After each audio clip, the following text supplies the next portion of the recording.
A ver, comenzaríamos con la grabación. Ya debe estar grabando. Sí.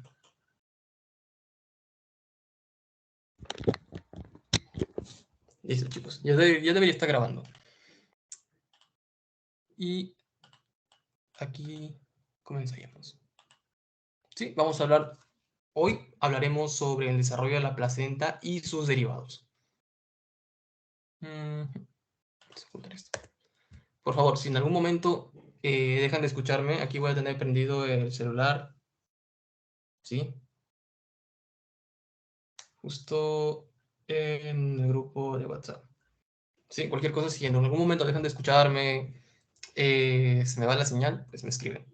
Sí, ya. Entonces, teníamos esto, ¿no? Ya habíamos hablado de cómo es que se iba a producir la ovulación, de qué hormonas dependía, ¿recuerdan? La formación de los folículos era a partir de la hormona folículo estimulante y la liberación del óvulo iba a ser a partir de la hormona luteinizante. Tenía que haber un pico, ¿verdad? Tenía que aumentar la hormona luteinizante en la sangre para que se pueda liberar el óvulo. Se rompía el folículo de Graf, que eran estos grandes, ¿sí? Un folículo muy grande ya listo para ovular, se rompía debido a este pico que había la hormona luteinizante.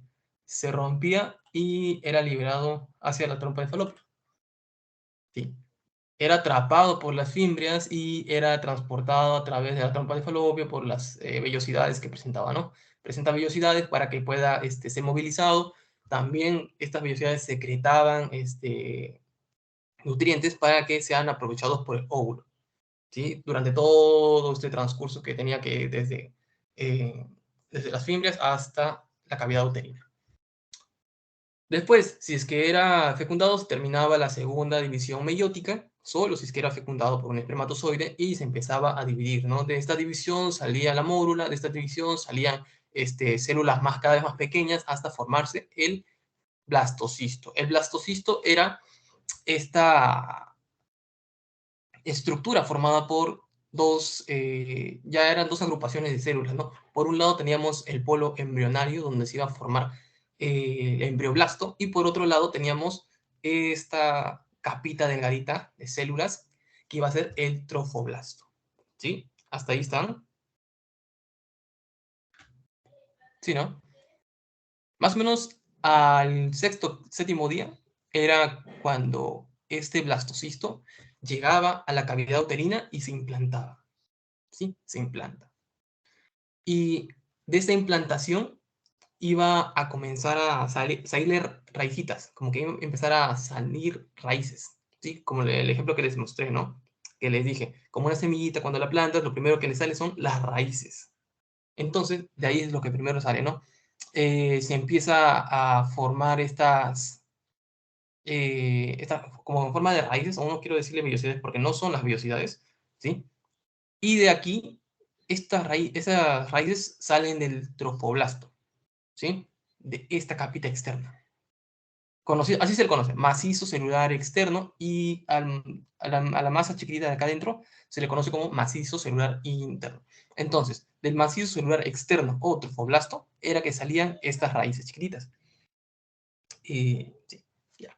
De estas raíces se iban a empezar a dividir en dos formas. Una más externa, ¿sí? Que era el sincitio trofoblasto, y una más interna, que era el citotrofoblasto. Del sincitio trofoblasto era de donde iban a empezar a salir estas raícitas. Estas raíces iban a entrar en contacto. Bueno, aquí está. Teníamos una división, ¿no? El sincitio trofoblasto, que es esta parte amarillita, y el citotrofoblasto, que son estos acá.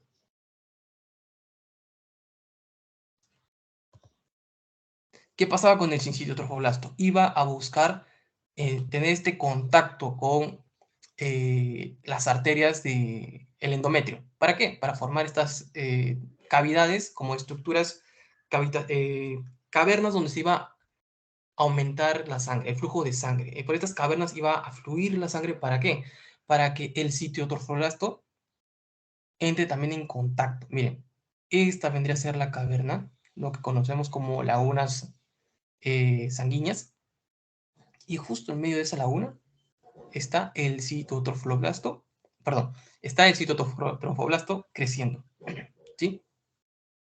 Para entrar en contacto.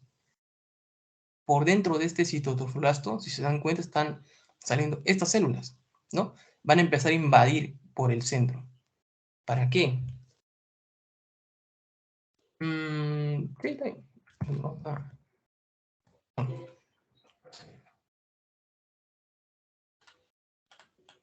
Teníamos, ¿no? El citotrofoblasto invadía el endometrio, llegaba no solo a las glándulas, sino también a las arterias del endometrio. Formaba las lagunas y del citotrofoblasto empezaban a salir estas pequeñas estructuras. También estas vendrían a ser las vellosidades. Estas vellosidades, si le hacemos un corte, así como que un corte justo aquí, por donde está pasando la manito, se va a formar esto. ¿Sí? Esta vendría a ser una vellosidad primaria, solo formada por células del citotrofoblasto. Luego, ¿qué sucede? Aquí está. En el centro de esas células se va a formar se va a acumular tejido conectivo mesenquimatoso, ¿sí? Para que dentro de ese tejido conectivo se vaya formando las arterias. Y recuerdan, esta de aquí, justo aquí, era donde se iba a formar la laguna. O sea, es el trofoblasto, que justo en el perdón, es en el sinsitio trofoblasto donde se están formando las lagunas, ¿no? Y justo por debajo de esas lagunas se están formando las vellosidades. Y si se dan cuenta, esta parte de aquí del sinsitio trofoblasto que queda entre las lagunas y las vellosidades se va a ir haciendo cada vez más delgada. ¿Para qué? Para que se haga más delgado el espacio que va a haber entre la sangre de la madre, que está acá, y la sangre del feto, que va a estar en las vellosidades. O sea, lo que se busca aquí es acercar cada vez más la sangre de la madre a la sangre del feto. O sea, generar casi un contacto, ¿sí? O sea, aquí alrededor va a haber sangre de la madre y dentro de la vellosidad va a estar la sangre del feto.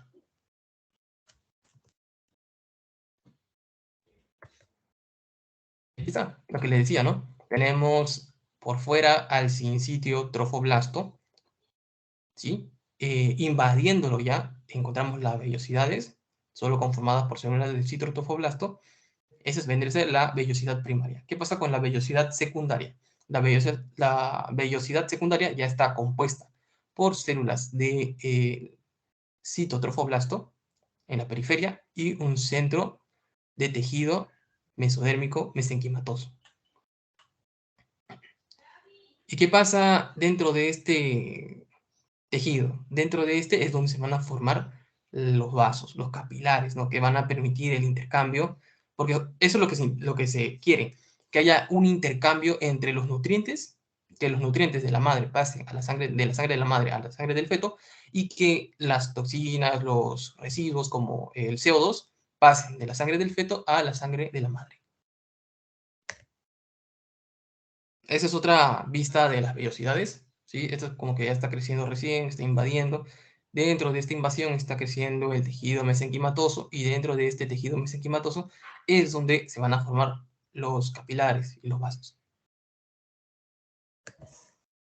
Entonces, aquí hay otra cosa que hay que ir entendiendo, ¿no? ¿Cuál es la diferencia entre corio y decidua? ¿Sí? Espérense, espérense, espérense.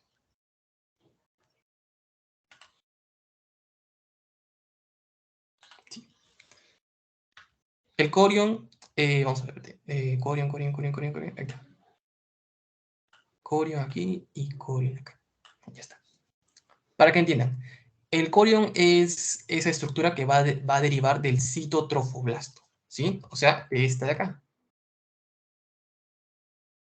Esta capita de acá, de esas células que están ahí en el medio, de las que salían las vellosidades, estas vellosidades de acá, estas vellosidades de acá, de ahí iban a salir el corion. O sea, el corion es un derivado del citotrofoblasto. ¿A qué me refiero con derivado?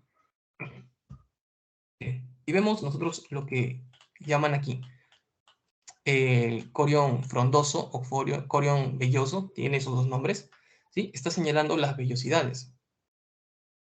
Y lo que llama un corión liso vendría a ser esta parte, ¿sí? Y es en sí el citotrofoblasto lo que rodeaba, ¿sí?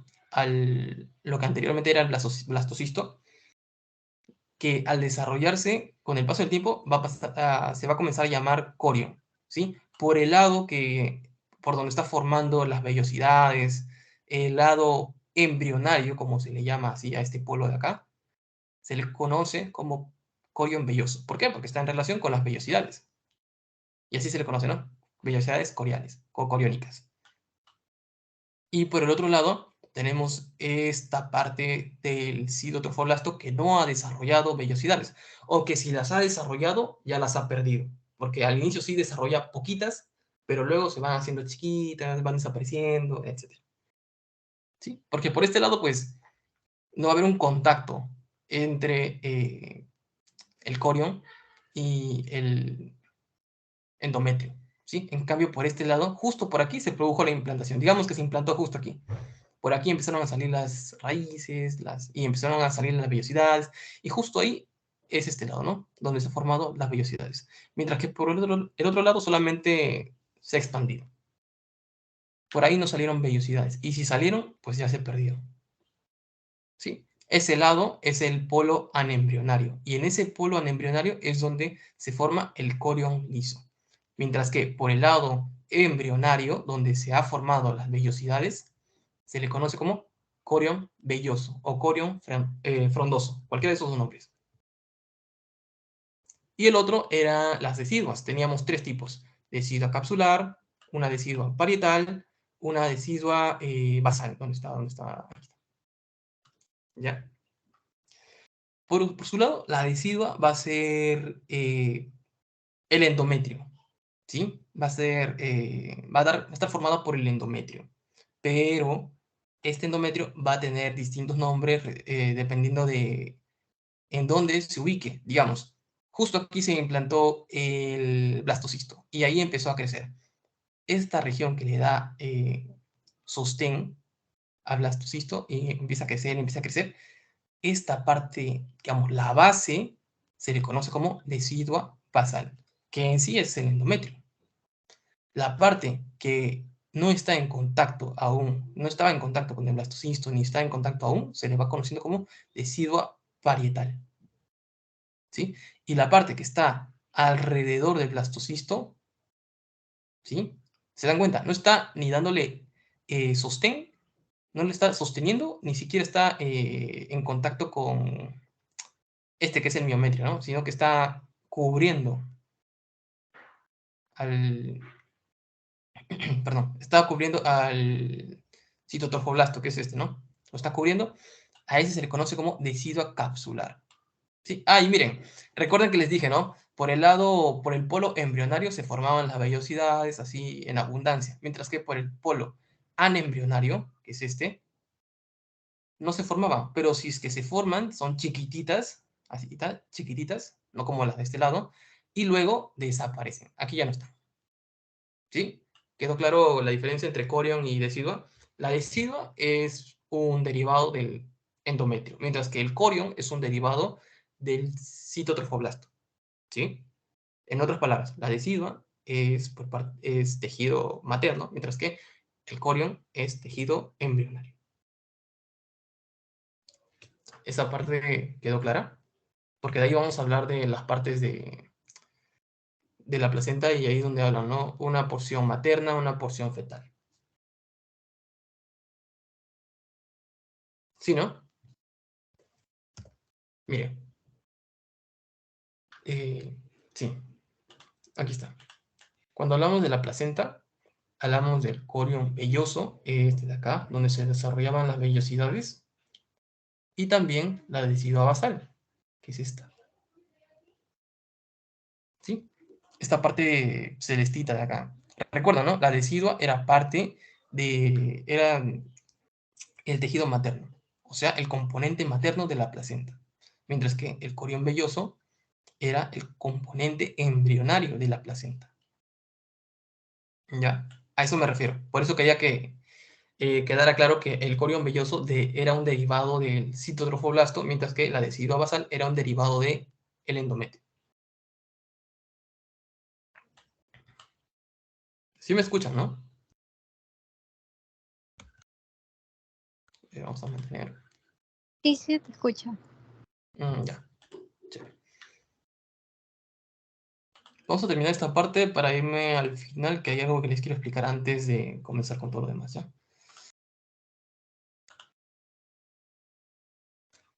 Ya. Vamos a ver, ¿qué más hay acá? Ya. Bueno, al final lo que nos mencionan es que tanto es la aproximación eh, entre el corión, perdón, la decidua capsular de la decidua parietal, es que la parietal y la capsular se van a ir fusionando. Incluso hablan de que se va degenerando estas dos capas, ¿sí? Y la única que quedaría es la que está en contacto con el- las vellosidades coriales, o sea, la decidua basal. Es la única que estaría quedando, mientras que las otras dos degeneran. Al degenerarse, pues estas se fusionan y van a dar origen a una única membrana, que vendría a ser la membrana coriónica, ¿sí? Bueno, ahí lo menciona como un saco coriónico, membrana, aquí está. Membrana corioamniótica. Ya, porque, claro, se unen el corión y también se degenera las deciduas. Las deciduas, lo que era aquí abajito, esta parte celeste, degeneran, ya no están. Y aquí están chiquititas. ¿Sí? Y esta membrana la que quedaría sería, por un lado, el corión liso o corión calvo, que también le dicen, porque no tiene vellosidades o no tiene pelos, ¿sí? Corión calvo.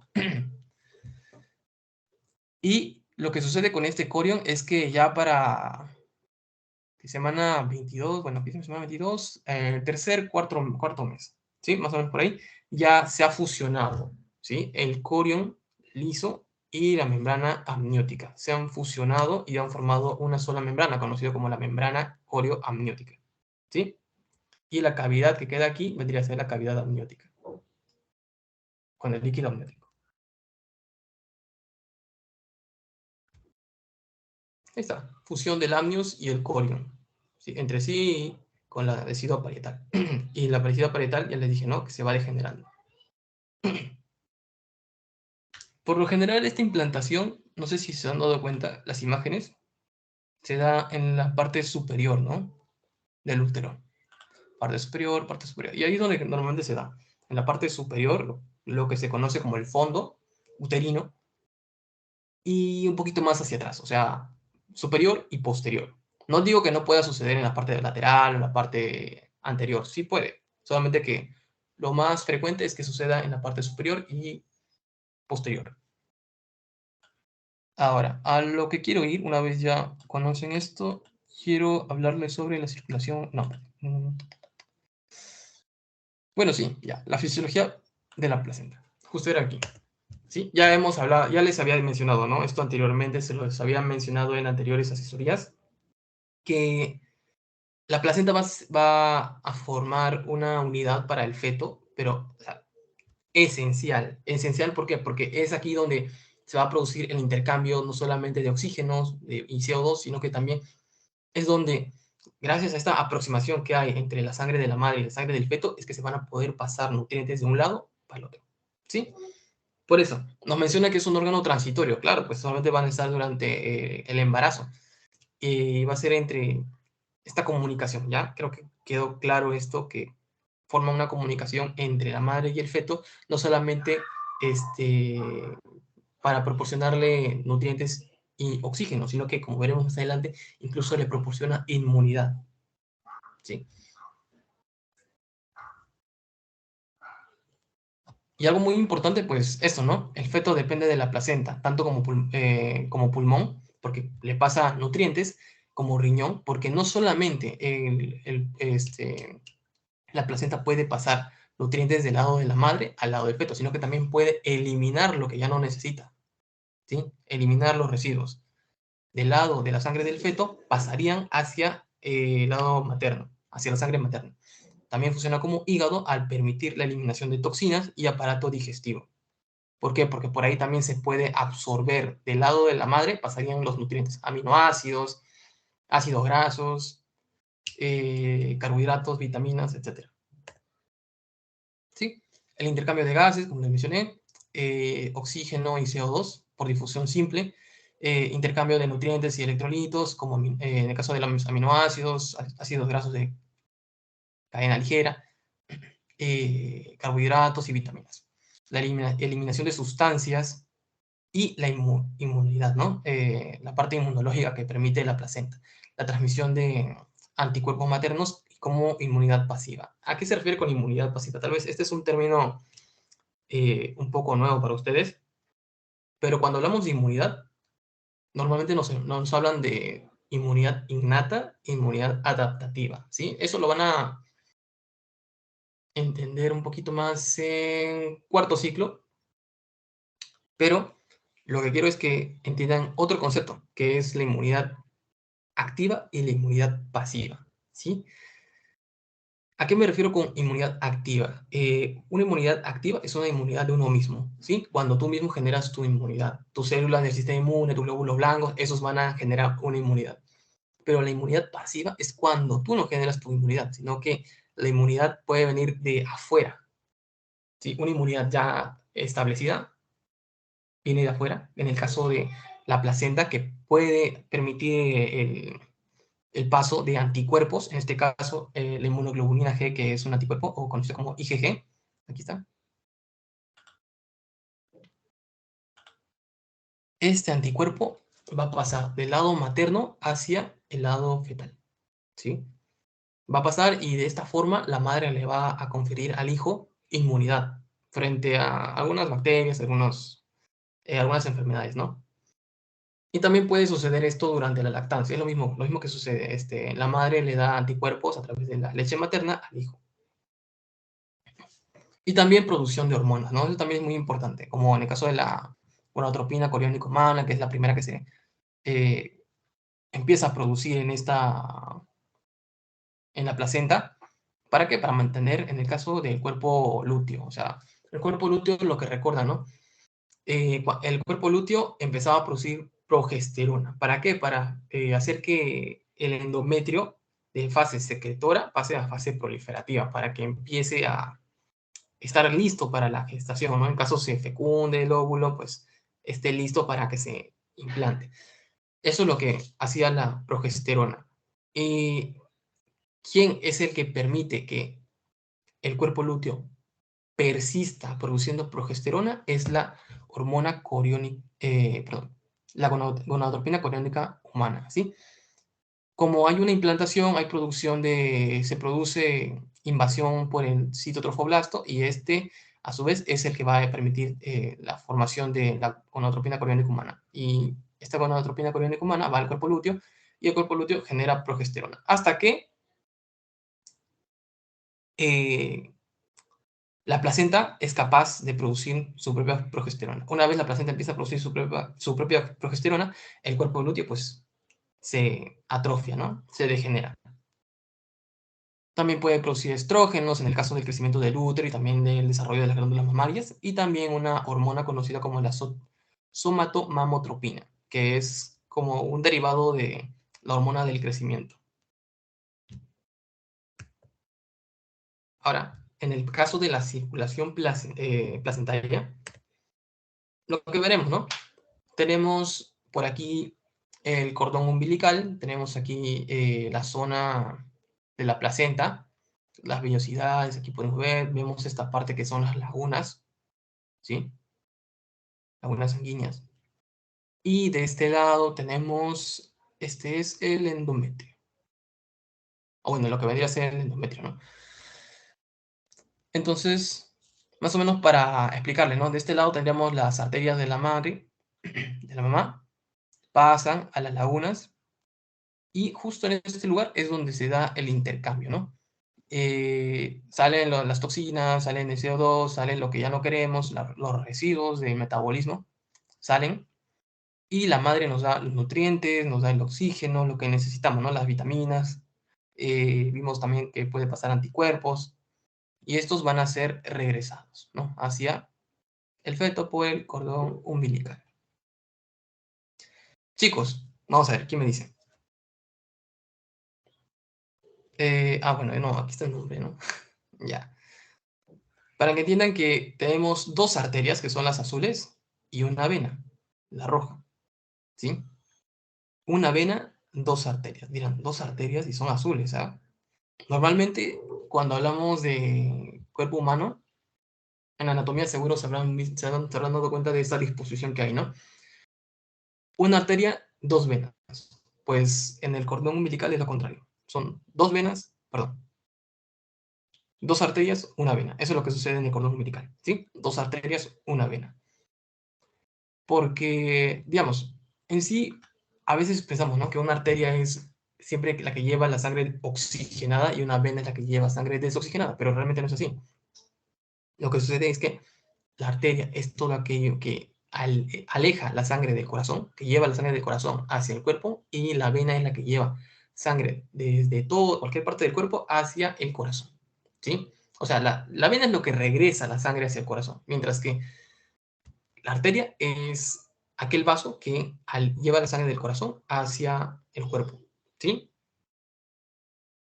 Es por eso que en el caso de la vena, tiene sangre oxigenada, ¿sí? Porque viene de la placenta. ¿Y la va a llevar hacia dónde? Hacia el corazón. Es por eso que es vena.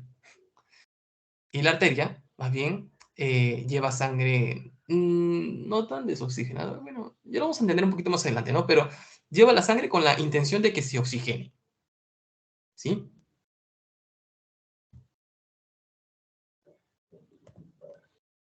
Aquí de nuevo una imagen más de lo mismo. Esto de repente lo vamos a ver más adelante, un ratito, también un poquito más adelante. Esta parte es lo que quería llegar. ¿Sí? Esto de acá no está en su clase, pero de repente o ya lo han visto en su seminario, ya lo han visto en su práctica y llegué muy tarde, pero no importa. Lo voy a explicar. Cuando hablamos nosotros de la circulación fetal, tenemos que hablar de un fenómeno que se produce en el feto de forma fisiológica, o sea, de forma natural. Se produce porque se tiene que producir, no hay otra forma. Y es la combinación entre sangre oxigenada y sangre desoxigenada. Sí, en algún momento se van a combinar las dos. No es que, yo tengo sangre desoxigenada por allá y sangre desoxigenada por acá. No. En el feto se combinan a cada rato. Se combinan y ahí está el problema. Bueno, no es un problema, la verdad es lo que, eso es lo que tiene que suceder. ¿Sí? Y me dirán, entonces, ¿en qué parte es en la que se combina la sangre? Miren, a diferencia de, de los adultos, chicos, ¿ustedes ya vieron anatomía de tórax, creo? He visto por ahí que algunos han publicado, bueno, no de ustedes, pero sí de otras personas. He visto que han publicado que están llevando anatomía de tórax. No sé si esto es cierto, sino para explicarles un poquitito de la anatomía normal del corazón para que puedan entenderme. Sí, porque esto de acá, o se los han preguntado o se los van a preguntar.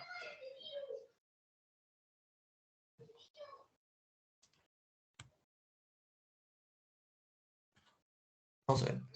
¿Ya lo han visto?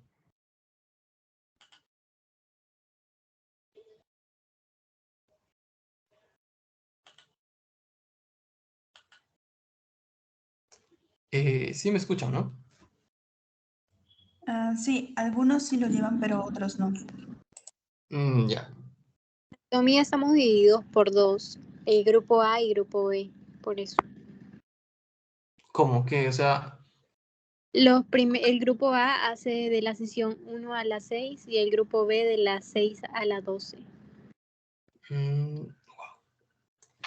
ya, entonces igual lo voy a explicar.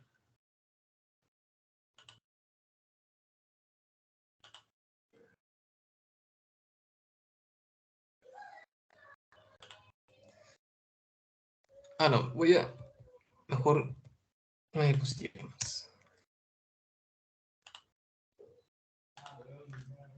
Vamos a dividir ya. Tenemos aquí lo que vendría a ser un intento de dibujar un corazón. ¿Sí? Vamos a tratar de dibujar. Arriba tendríamos las aurículas, abajo los ventrículos. ¿Sí? No le voy a explicar mucho, solamente que recuerden, ¿no? Esa es aurícula derecha, ventrículo derecho. ventrículo izquierdo, aurícula izquierda. ¿Qué sucede entre las aurículas? Hay un tabique, ¿sí? Delgadito. Tabique interauricular, ¿sí? ¿Qué sucede en el feto?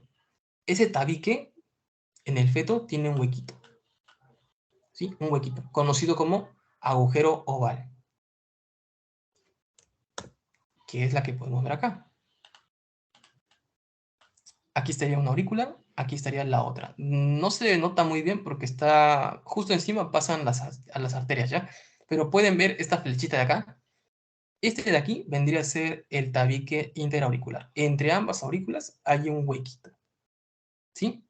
En los adultos no está. O sea, en ustedes no está ese huequito. ¿Qué más? Sí. Tendremos aquí el corazón, ya, más o menos así. Del ventrículo izquierdo sale la aorta. Sí, más o menos así. Mientras que del ventrículo derecho sale la arteria pulmonar. Más o menos por aquí sería. A ver.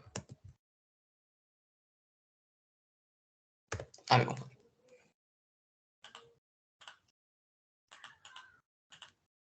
No me confundí por el nombre de las arterias, me confundí por la posición. Vamos a ponerlo aquí. Ya, está bien. Del ventrículo derecho sale la arteria pulmonar. Ya, aquí se divide más o menos. ¿Qué es lo que sucede? Hay una pequeña comunicación entre esas dos. O sea, se supone que la arteria pulmonar lleva sangre desoxigenada. ¿Sí? Mientras que la arteria aorta, que es esta de acá, lleva sangre oxigenada. ¿Sí? Y miren, a través de este conducto puede pasar sangre de un lado para el otro. ¿Sí? Pero ese conducto ya no está en los adultos, solo está en el feto. ¿Sí? Ese conducto lo pueden ver de repente en el néter, van a ver que no hay un conducto ahí, hay un ligamento más bien. ¿Sí? Ese conducto se cierra y queda un ligamento en su lugar. Mientras que en el caso del agujero oval, pues se cierra nada más. ¿Ya? Esos dos son dos variantes que hay entre el feto y el cuerpo humano. ¿Sí? El otro tiene que ver ya con arterias hepáticas, que lo vamos a ver ahorita. ¿Ya? Es un poquito más sencillo que esto, pero esto es lo que quiero que entiendan ahorita. A ver, ¿qué más? Ah, ya. Y otra cosa. Chicos, los pulmones del bebé. ¿Sí? Obvio que el bebé dentro de la cavidad amniótica no va a respirar, ¿no? ¿Qué va a respirar? ¿Líquido amniótico? No creo, ¿no? Así que los pulmones normalmente están llenos de aire, ¿no? El bebé no. En el caso del bebé, no va a tener nada de aire. Van a estar, como conocemos, colapsados, chiquititos. Y como van a estar colapsados, no hay aire y tampoco hay oxígeno. No, no hay aire y tampoco va a haber circulación, ¿sí? O sea, si es que no hay aire, están comprimidos los pulmones, están tan comprimidos que no deja, no deja tampoco que pase flujo sanguíneo, ¿sí? Ahora sí, ¿qué es lo que sucede? Por aquí viene la aorta, supuestamente por donde viene sangre oxigenada, ¿ya? Y miren, justo de aquí, que son las arterias ilíacas, salen las arterias umbilicales. Salen las arterias umbilicales, ya saben, ¿no? Llegan hacia la placenta con la intención de oxigenarse la sangre, y salen, ¿no? Salen y vienen por la vena umbilical. ¿A dónde llega la vena umbilical? Llega a la vena cava inferior, ¿sí? A la vena cava inferior. Pero es sangre oxigenada, chicos, sangre oxigenada, y que se está combinando con sangre de la vena cava inferior, y la vena cava inferior lleva sangre desoxigenada, ¿sí? Sangre desoxigenada. O sea, aquí es donde se produce la primera combinación entre sangre oxigenada y sangre desoxigenada. La primera combinación entre estas dos sangres. ¿Sí? Y este esta combinación se le conoce como SHUNT. S-H-U-N-T, SHUNT, ¿sí? Pero ese es un shunt fisiológico. También existen shunts patológicos, pero este es fisiológico, ¿sí? O cortocircuito, también se le conoce así. Cortocircuito o shunt. ¿Ya? Aquí se produce el primer shunt, llega a la aurícula, ¿sí? Pasa el agujero oval, porque normalmente llega a la aurícula y pasa al ventrículo, y del ventrículo tiene que pasar por acá arriba, ¿no? Hacia las arterias, hacia la arteria pulmonar, para que vaya a los pulmones y se oxigene. Pero acá el bebito no está respirando. Así que esta sangre de la vena cava inferior llega a la aurícula, pasa por el agujero oval de aurícula derecha a aurícula izquierda y va directo a la aorta. ¿Para qué? Para que se vaya a todo el cuerpo. ¿Sí? Se va a todo el cuerpo y pues va a oxigenar a todo el cuerpo. Pero una pequeña partecita, ya saben, ¿no? Viene por aquí, por las arterias ilíacas y se va hacia la placenta, de nuevo. Entonces, ¿dónde es que se produce, perdón, dónde es donde se produce el segundo shunt fisiológico? Es aquí, en la combinación entre entre esta combinación, ¿no? Que viene de la vena cava superior y la vena cava inferior. Aquí es donde se produce, ¿no? Pero dicen que aquí es mínimo, mínimo, mínimo. O sea, la combinación que se produce entre sangre desoxigenada de acá arriba con sangre oxigenada de aquí abajo es muy pequeña, ¿sí? Por lo general, la sangre que viene de aquí abajo se va directo para el agujero oval, mientras que la sangre que viene de la vena cava superior se va directo hacia el ventrículo derecho. Y del ventrículo derecho se va hacia las arterias pulmonares, ¿sí? Pero recuerdan, ¿no? Les dije, existe una comunicación entre las arterias, entre la arteria pulmonar y la arteria aorta.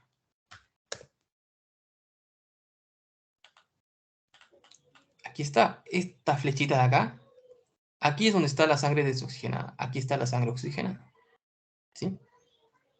Y justo por aquí es donde pasa, ¿no? De nuevo, se vuelven a combinar ambos tipos de sangre. Sangre desoxigenada se combina con sangre oxigenada. Y aquí es donde se produce el tercer shunt fisiológico, ¿sí? O tercer cortocircuito.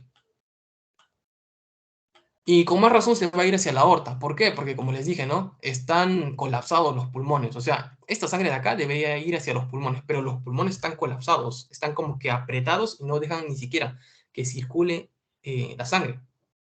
Como no dejan que circule la sangre porque están colapsados, la sangre no tiene absorción y se va hacia la aorta, generando aquí el tercer shunt fisiológico.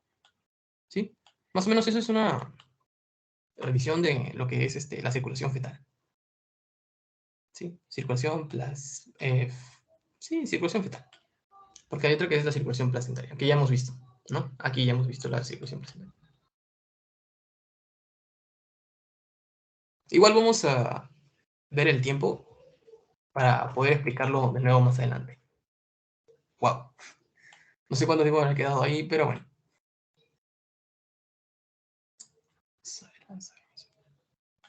Esto ya. Entonces, aquí el profesor les ha dado un buen resumen de lo que la formación de las vellosidades, ¿no? Miren, aquí está. Al final de la tercera semana ya tenemos ya las vellosidades. Tendríamos formadas las vellosidades secundarias, algunas ya vellosidades terciarias incluso. Inicio del segundo mes, lo que tendríamos son el polo embrionario con las vellosidades abundantes y bien formadas, lo que conocemos como el corion frondoso, ¿recuerdan? Sí, ¿no? Este lado de el corion, donde se desarrollaban las vellosidades, era el corion frondoso o corion velloso. ¿Sí? Esta parte de acá. Corion frondoso o corion velloso. Mientras que el lado donde no se formaban las vellosidades era el corion liso o corion calvo. ¿Sí? Aquí tenemos, ¿no? En el polo anembrionario tenemos vellosidades escasas. Al final del segundo mes también lo que tendremos es las vellosidades que han desaparecido del lado anembrionario, del corion calvo, ¿no? Les dije, las pocas vellosidades que se forman en el lado anembrionario del corion desaparecen, o sea, se van formando chiquititas. a diferencia del corión velloso, donde se han formado grandes. En el corión calvo tenemos vellosidades chiquitas y ya para final del segundo mes ya estas han desaparecido por completo. Al final del tercer mes, pues, como les mencioné, ¿no? Se fusiona el amnios con el corión liso, formando la membrana corioamniótica, ¿sí? El amnios y el corión liso se han fusionado, formando la membrana corioamniótica. Dentro de esta membrana tenemos el espacio amniótico, o cavidad amniótica mejor. Desaparece la decidua capsular, les dije, ¿no? Se fusiona la decidua capsular con la decidua parietal, desaparecen las dos. Incluso desaparece la cavidad uterina, justo por esto, ¿no? Entre la decidua parietal y la decidua capsular teníamos la cavidad uterina. Y al fusionarse, al acercarse tanto estas dos entre sí, se va a desaparecer la cavidad uterina. Sí, desaparecen las dos y desaparece incluso la cavidad uterina. Eso al final del tercer mes.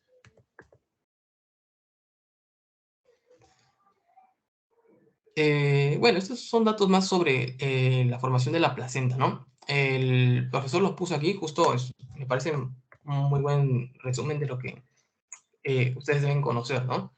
En el caso de la circulación del útero placentario, ya se va a formar en los primeros días nada más. Debe haber una comunicación entre la circulación del feto con al menos del tejido fetal, no digo de circulación porque a los 10, 12 días no hay circulación, lo que hay es tejido fetal, lo que conocemos como citotrofoblasto, perdón, sincitio trofoblasto, ya está en contacto con la circulación de la madre, ¿sí?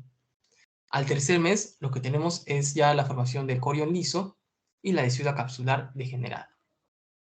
Como les dije, ¿no? La decidua capsular desaparece y también desaparecía la cavidad uterina. Vamos a ver. Ya. Ya, vamos a pasar esto. Lo que quiero es que aquí que vean las imágenes de la placenta, ¿sí? Una de las preguntas del pasito era, bueno, del pretest, era el significado etimológico de lo que significa placenta, ¿no? Viene del griego plakaos, que significa torta, ¿sí? Algunos pusieron raíz, otros pusieron, no me acuerdo, transitorio. Bueno, los puse porque de verdad, o sea, con todo lo que les estuve diciendo que parece una raíz, que parece que es un órgano transitorio, pues se pueden confundir, ¿no? Pero creo que la parte de la palabra torta es fácil de recordar. Placaus, que significa torta, de griego, ¿no? Entonces, ¿qué cosa es lo que quiero que recuerden? Lo que quiero que recuerden aquí son los signos de madurez placentaria. ¿Cuándo puedo decir yo que la placenta es madura o cómo puedo yo reconocer alguna de las principales patologías placentarias, ¿no? Recordar, ¿no? Tenemos patologías menores que por lo general no tienden a poner en peligro la vida de la madre ni del feto. Incluso muchas veces estas patologías solo se pueden detectar postparto, ¿sí? El otro lado son las patologías mayores que sí ponen en riesgo, ya sea la vida del feto, la vida de la madre, y que tienen que ser detectadas a tiempo, ¿sí? Muchas veces, en el caso de algunas patologías, se puede generar desangrados, desprendimiento de placenta, y eso puede ser fatal, como les digo, no solo para el feto, sino también para la madre. Ya.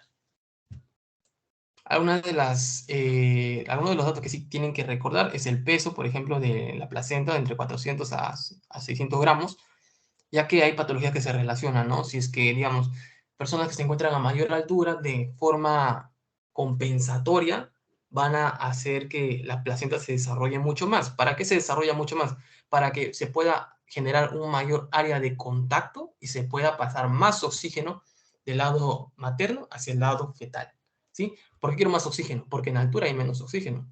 Hay menor concentración de oxígeno a mayor altura. Así que, como en la sangre materna hay menor oxígeno, pues lo que se quiere es eh, captar la mayor parte de oxígeno que se pueda, ¿sí? Y para esto es que la placenta aumenta de tamaño, aumenta el peso de la placenta, ¿sí? Aumenta el peso de la placenta para captar más oxígeno. Eso en el caso de las personas que viven en la altura.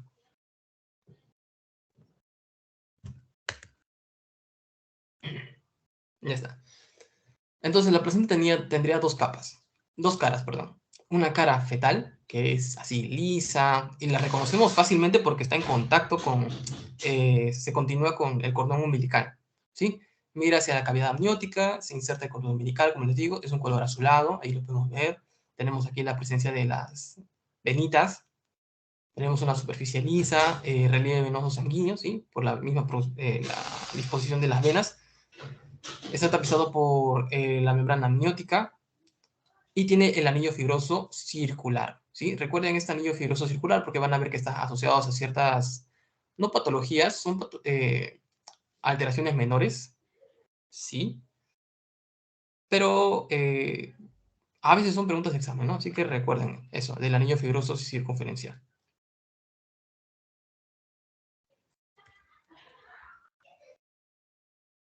Qué raro. Ahí ahora sí. Ya. Sigamos con la otra cara de la placenta. Lo que tenemos es ahora la cara materna, ¿sí? Esta cara materna va a estar en relación con el endometrio. Y lo que podemos ver aquí son la presencia de estas abultaciones, como si fuesen un montón de rocas que se han amontonado, ¿sí? Y a esto se les llama cotiledones. En la placenta, en el lado materno, podemos tener entre 10 a 20 cotiledones, ¿sí? Y si ya lo vemos en microscopía, podemos ver hasta un total de 200 cotiledones. Estos cotiledones se van a diferenciar unos de otros por las cisuras o tabiques, o surcos intercotiledones, ¿ya? Tiene estos nombres. Lo otro que quiero que recuerden es sobre la capa de... Sí, la capa de Nitabuch. Esto también fue pregunta de el pretest, y es que las cisuras, la presencia de fisuras, la capa de Intabuch y la fibrosis focal, o también puede haber por depósito de calcio, van a ver pequeñas manchitas blancas. No sé si ven aquí, ven manchitas. Parece como si estuviese brillando, ¿no? Ahí está. Ah, bueno, creo que este es sangre de acá, que está brillando.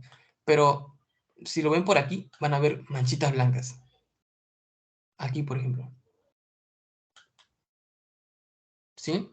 Van a ver manchitas blancas y esos son los depósitos de calcio. Y aquí pueden ver como que manchitas amarillas, ¿no? Que esas son las fibrosis focales. Fibrosis, fibrosis acá, fibrosis acá, fibrosis acá, fibrosis, fibrosis.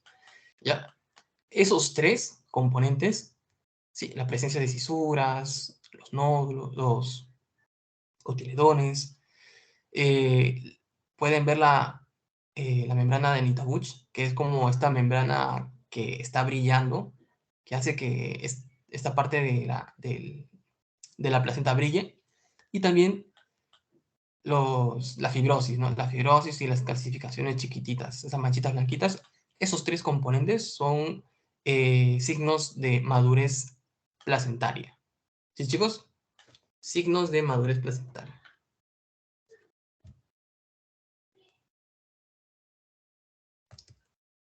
El otro componente es el cordón umbilical. Recuerda, ¿no? Tiene dos arterias y una vena. Normalmente en el cuerpo humano ya adulto, ¿cuál es el algoritmo?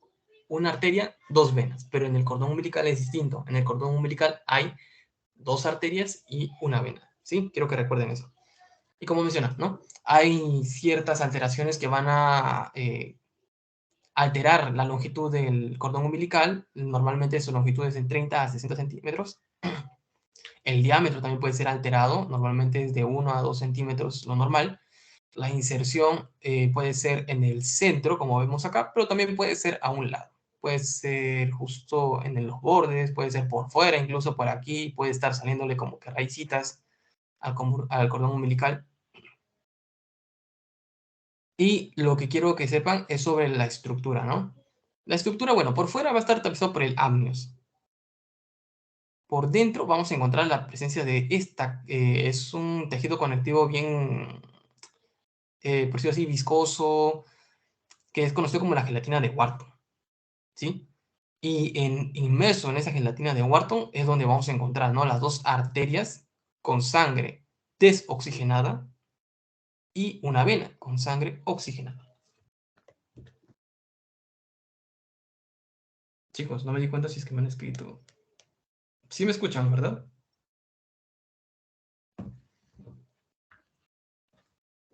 Sí, sí se escucha. Ya.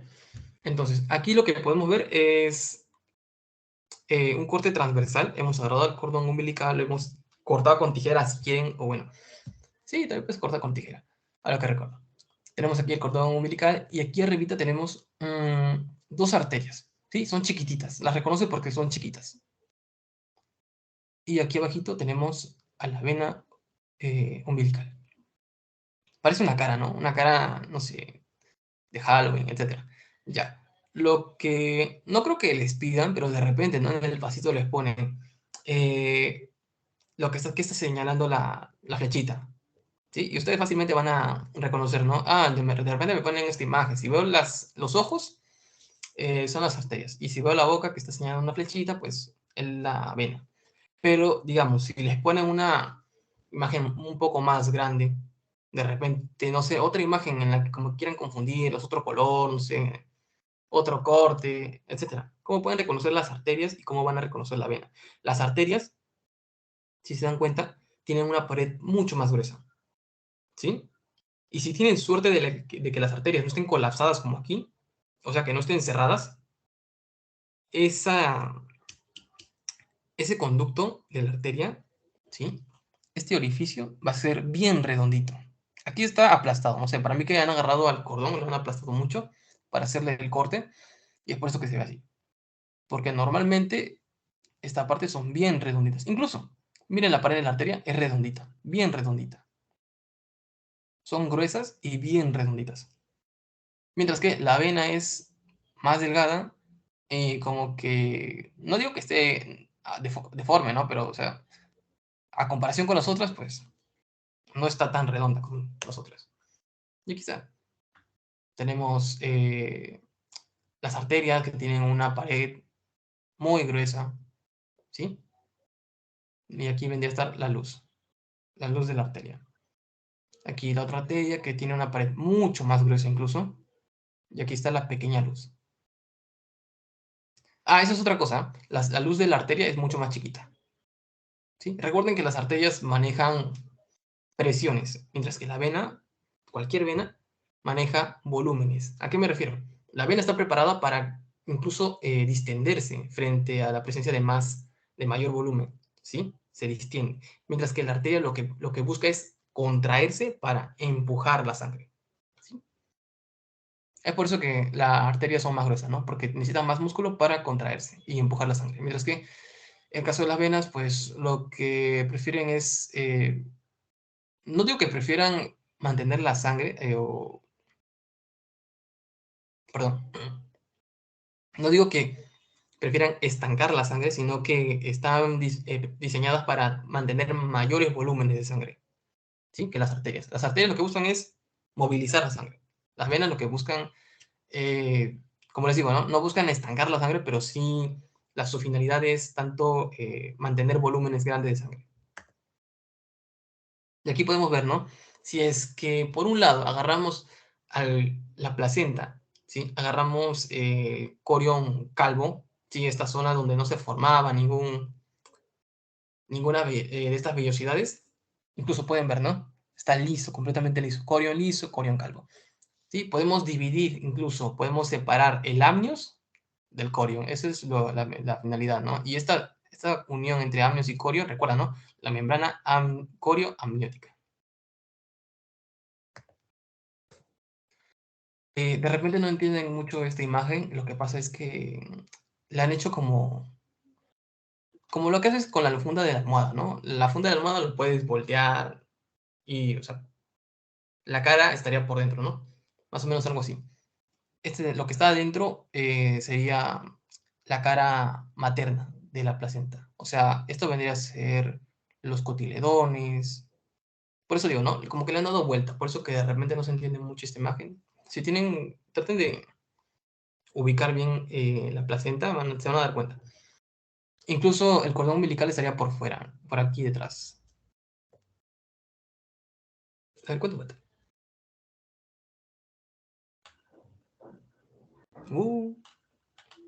Ahí acabamos, casi vamos acá. Me he pasado.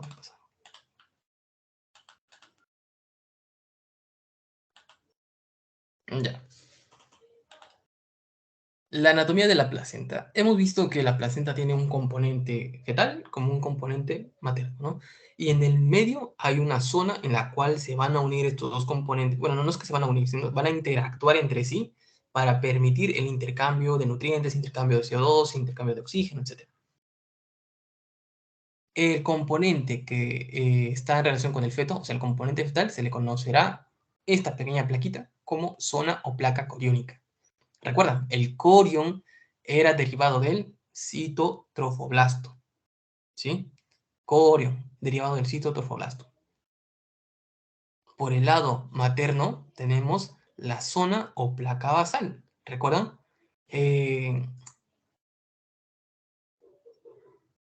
La decidua basal, la decidua parietal y la decidua capsular eran derivados del endometrio, ¿sí?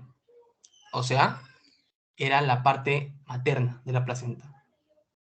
Mientras que entre ellas dos, a ver aquí, teníamos el espacio intervelloso.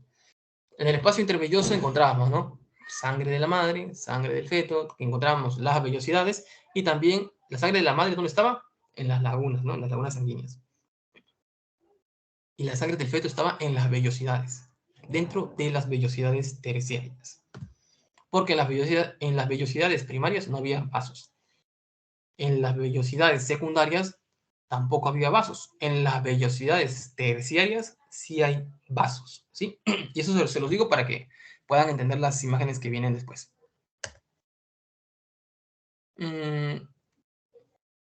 Bueno, esto es más de lo mismo, ¿no? Como les mencioné, hacia la cara materna tenemos, ¿no?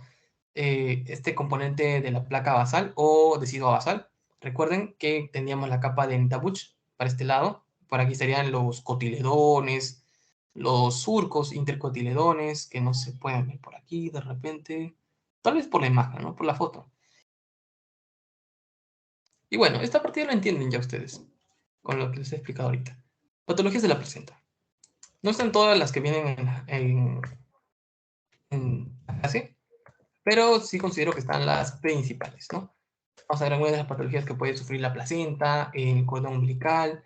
Y como les dije, la placenta puede tener patologías mayores y patologías menores. Las menores son los que, por lo general, es como que se dan cuenta postparto, ¿sí? Como que, miren, salió así la placenta, ¿quién diría, no? Y nadie se dio cuenta hasta después del parto. Pero las patologías mayores se pueden, a veces no se pueden predecir y se dan cuenta, desgraciadamente, cuando ya es muy tarde. Creo que me parece una diapositiva.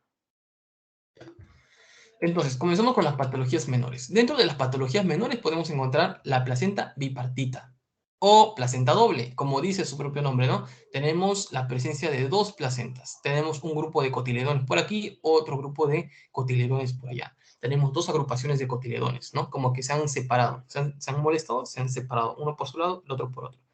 Tenemos aquí la presencia de cordón umbilical, llega hacia un grupo de cotiledones, incluso de este grupo de cotiledones a donde le llega la placenta, perdón, a donde le llega el cordón umbilical, podemos ver, ¿no? Pequeñas venitas que van de un lado para el otro, ¿sí? De este cotiledón, o bueno, de estos cotiledones, a estos cotiledones le llega el cordón umbilical de forma directa, y a estos no, a estos de acá no les llega, ¿sí? Lo que les ayuda a pasar sangre de este lado a este lado son estos pequeños vasos, ¿sí? Venitas. Ayudan a pasar sangre de un lado para otro. Son pequeñitos nada más. Luego tenemos los lóbulos accesorios. No son tan significativos como estos, sino que tenemos un grupo grande de cotiledones y de repente al costadito tenemos un cotiledón chiquitito, separado ahí solito, marginado. ¿Sí? Se le conoce así. Lóbulos accesorios. Más o menos aquí. creo que es esto, los cotiledones grandes, y aquí al costadito tenemos los cotiledones accesorios, o lóbulos accesorios. Y ahí podemos ver, ¿no? Sí. Tenemos la placenta bipartita o la placenta doble, ¿sí? Tenemos que... aquí está, ¿no? Aquí tendríamos los lóbulos accesorios. Tenemos aquí el grupo principal de cotiledones y aquí al costadito chiquitito, bueno, no tan chiquito, ¿no? Es más o menos grande. Tenemos el otro cotiledón, separado, ¿no? De repente no se nota mucho, pero aquí está el grupo principal y aquí al costadito está uno solito. Tenemos anomalías del peso. Chicos, aquí faltan por si acaso algunas patologías, como les digo, ¿no? Esas acá son las que más preguntan, es por eso que los puse para que las entiendan bien. Tenemos otras anomalías que tienen que ver con el peso, como les dije, ¿no? La altura puede afectar el peso de la placenta, pero si la placenta, digamos, la persona no está en altura, pero su placenta, de lo que normalmente pesa entre 400 y 600, la placenta pesa más, o sea, pesa más de 600 gramos, puede deberse a ciertas patologías, como es en el caso de la eritroblastosis, la sífilis congénita y la diabetes sacarina. ¿Ya? En el caso de la altura, les dije, ¿no? Como mecanismo compensatorio por la hipoxia. Puede aumentar de tamaño para aumentar la superficie de intercambio de nutrientes. ¿Por qué? Si la madre tiene menos oxígeno en sangre, porque en altura la concentración de oxígeno en el aire es menor. Así que la mamá va a tener menor cantidad de oxígeno en la sangre. Así que el feto lo que tiene que hacer es aprovechar mucho más y hacer que, bueno, lo que hace la placenta es crecer mucho más para aprovechar en mayor cantidad el espacio de intercambio, ¿sí? A mayor espacio de intercambio, mayor cantidad de nutrientes que capta el feto. Bueno, que capta la placenta. Tenemos, en el caso de que la placenta sea más pequeña, ¿sí? En el caso de que la placenta sea menor a 400 gramos, esto puede ser por, no sé, parto prematuro, inmadurez de placenta, algunos tipos de diabetes, incluso preeclampsia severa. ¿Sí? Ahí está, para que lo repasen, lo miren. Y ya. Algunas anomalías de la implantación del cordón umbilical. Bueno, el cordón umbilical, no, perdón. En primer lugar, el cordón umbilical puede tener anomalías dependiendo su inserción, su longitud, la presencia de vasos umbilicales, o sea, puede haber, puede ausentarse a veces algún vaso, por lo general una arteria. Recuerden, ¿no? La configuración normal, ¿cuál es? Dos arterias, una vena. Eso en el caso del cordón umbilical. Pero en algunos casos podemos tener una arteria, una vena. ¿Sí? Entonces, también puede haber la presencia de nudos, ¿no? Nudos o falsos nudos. Ya. En el caso de la inserción, si es que la inserción es marginal, me refiero a que la inserción está justo en el borde de la placenta, en el borde del grupo de cotiledones, es cuando se le conoce a una inserción en raqueta. ¿Sí? Esta de acá. ¿Se dan cuenta? El cordón umbilical se inserta justo en el borde. Y de aquí salen los vasos, ¿no? Por aquí. También tenemos la inserción velamentosa. Es una inserción en la membrana coriónica fuera de la placenta, o sea, aquí. Aquí está la placenta y miren, la membrana del corión llega hasta aquí. No, bueno, sí, el corión va a revestir todo, pero el cordón umbilical llega al corión y del corión, miren, van a prolongarse los vasos a partir del corión, ¿ah? O sea, no es como aquí que llega hacia los cotiledones, sino que primero el cordón umbilical llega al corión y del corión recién salen las venas. Salen las venas, salen las arterias, los vasos en general, ¿no? Y bueno, esas son las dos principales alteraciones si hablamos de la inserción del cordón umbilical. Con respecto a la longitud, bueno, se pueden presentar desde longitudes desde 0 a más de 100 centímetros. Esto es peligroso porque aquí es donde se puede producir, ¿no? Los nudos o incluso estrangulaciones de ciertos miembros. Puede ser estrangulación del miembro superior, miembros inferiores, incluso el bebito pueden hacer con, ¿cómo le llaman esto? es de aquí donde se salen las mutilaciones. O sea, las mutilaciones se pueden deber a estrangulación por el cordón umbilical. O sea, puede estar la piernita formada, pero como el cordón umbilical se ha puesto alrededor, como que ha empezado a apretar el miembro y como que el miembro se ha separado. Así sale. ¿Sí? Tenemos los vasos umbilicales, como les dije, ¿no? Puede haber ausencia congénita de una arteria y los nudos falsos y los nudos verdaderos. Aquí tenemos, ¿no? Una imagen donde nos presenta el cordón umbilical, pero lo que notamos es que solo hay una vena. Recuerda, ¿no? La vena es de paredes delgadas y más grande. Y la arteria es de paredes gruesas y chiquita. ¿Sí? Tenemos una vena, una arteria. Falta una arteria acá, pero no está. Pues. Aquí tenemos un nudo verdadero. ¿Sí? Si se dan cuenta, el cordón umbilical en sí es largo. Y aquí tenemos un nudo falso, un pseudo nudo. ¿Sí? Ya chicos, para terminar, esta parte de las patologías de mayor, la patología mayores de la placenta, ¿sí? Se puede ver en la inserción misma de la placenta, o sea, normalmente, como les dije, ¿no? La inserción de blastocistos se da en la parte superior como posterior del útero. Pero en algunos casos, pues se puede dar que se inserte en otras partes, ¿sí? Y entre esas otras partes se puede insertar justo en la salida de la cavidad uterina. ¿Qué sucede en esos casos? Pues se va a presentar una placenta previa. Es este caso de acá. ¿Y cuál es la dificultad? Pues que puede sangrar. Como está justo ocluyendo el tracto de salida, ¿sí? Puede sangrar. Puede sangrar, producir hemorragias muy significativas y de verdad poner en peligro, como les digo, la vida de la madre y también del feto, pues obviamente. Tenemos anomalías con respecto al desprendimiento placentario. Puede ser por exceso o puede ser por defecto. Si es por defecto, se va a desprender la placenta antes de lo debido. ¿Sí? Se desprende la placenta con mucha facilidad y es cuando se puede producir el desprendimiento prematuro de placenta, como lo que podemos ver acá. Aquí. ¿Sí? Se ha desprendido, ha producido una zona de hemorragia, en peligro la vida del bebé y de la madre también. Hay que actuar rápido acá. Y también tenemos las anomalías de desprendimiento placentario por exceso. Tenemos aquí, ¿no? Las vellosidades coriales. Aquí una invasión por parte de las vellosidades, pero hasta llegar al miometrio. ¿Recuerdan cuáles son las partes, ¿no? De las paredes del útero? Tenemos el endometrio, que es la capa donde se va a implantar el blastocisto. Tenemos el miometrio, que es la capa muscular, y por fuera tenemos el perimetrio. No, endometrio, miometrio, ectometrio. No. Bueno, ya.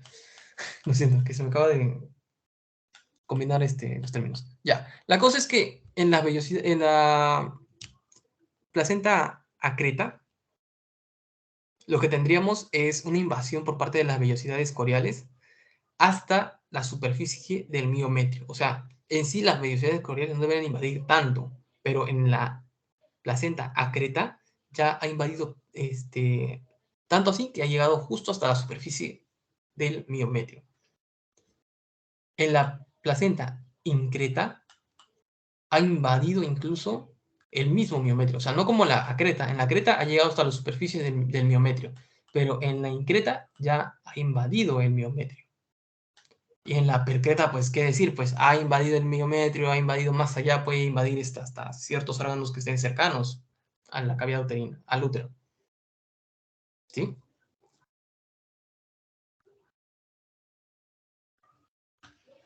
¿Sí? Y tenemos la neoplasia de las placentas, que la más común vendría a ser la enfermedad del trofoblasto. Venimos aquí, ¿no? De nuevo, tenemos las vellosidades y justo en las extremidades de estas vellosidades puede formarse esta presencia de vesículas, quistes, formas edematosas de las vellosidades y puede llegar a invadir toda la cavidad uterina. ¿Sí? Llega a invadir toda la cavidad uterina y obviamente pues aquí no va a crecer nada más. O sea, está todo ocupado por esta formación neoplásica. Y otra forma de neoplasias de la placenta son los tumores metastásicos, ¿no? Tumores que se han formado fuera de la cavidad uterina y que han migrado por la sangre. A través de la sangre han podido llegar hasta esta zona.